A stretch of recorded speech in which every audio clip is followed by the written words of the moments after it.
Edda your blouse." Miss Geneviese's voice behind me pierces through my headset, and I know the rest of her lecture before she begins it.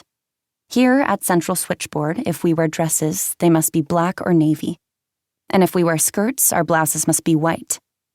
Mine today is yellow, my last clean one, excavated from the crumpled piles on my wardrobe floor, and pale enough that I'd hoped it would go unnoticed.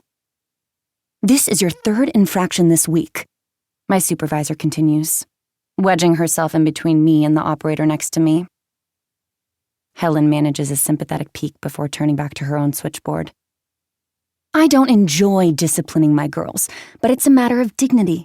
Every day you are representing not only Belle's system, but all girls like yourself who are trying to prove that this is a respectable profession for respectable girls. Dignity is the—" In front of me, a small electric bulb, one of hundreds on the board, lights up, and I lunge for it with relief. The only thing that will put an end to Miss Geneviese's lecture about the seriousness and dignity of the job is me actually doing the job. "Number, please?" I say in the syrupy voice they taught us in the training I was forced to go to even though I'd already been trained by the United States Army.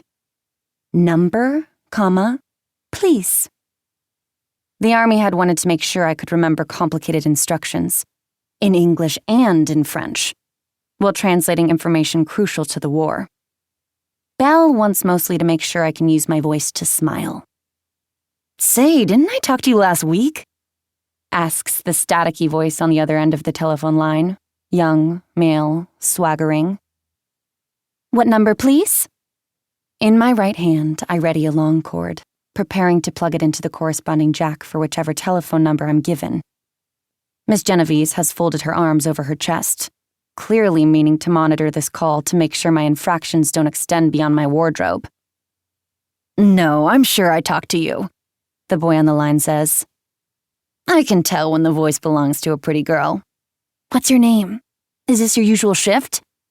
"You could have spoken to any number of operators. There are hundreds of us working around the city. What's the number you're trying to reach?" I can see a frown out of the corner of my eye. Miss Genevieve is trying to figure out how I must have encouraged this conversation even though she's heard all the words coming out of my mouth. She can't be more than a few years older than I am. What she lacks in age, she makes up for in sourness. "Yes, but if I wanted to make sure I got you next time, how do I reach you?" "May I place a call for you now?" I ask a bit desperately. "My friend and I have a theory about the kind of girls who become telephone operators. It's Tremont 4246? I blurt out the string of numbers as if I'm repeating them. "Please hold." "Wait now, I didn't—" The caller begins to protest, but he's too late.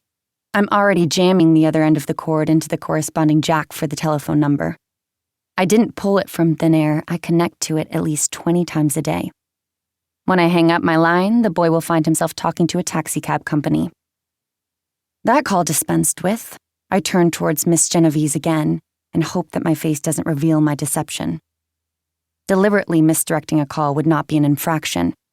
It would be grounds for dismissal. "That call could have been directed more expediently." She frowns. "You know that sometimes they just want to make conversation." Flirting boys call every day. Less often on Sunday nights like tonight, the slur of gin in their voices. But we also hear from widows or shut-ins or school children, each of them calling to ask whether we know the correct time or the capital of Idaho, or if we can connect them to the lobster restaurant they ate at 2 weeks ago, the one they can't remember the name of. Some older women call in every day to ask about the weather, so they know if they should wear their furs. "Conversation isn't protocol," Miss Genevieve says. "There is still a war going on. We must be disciplined." Under my workstation, I ball my hands into fists, as if any of us need reminding about the war.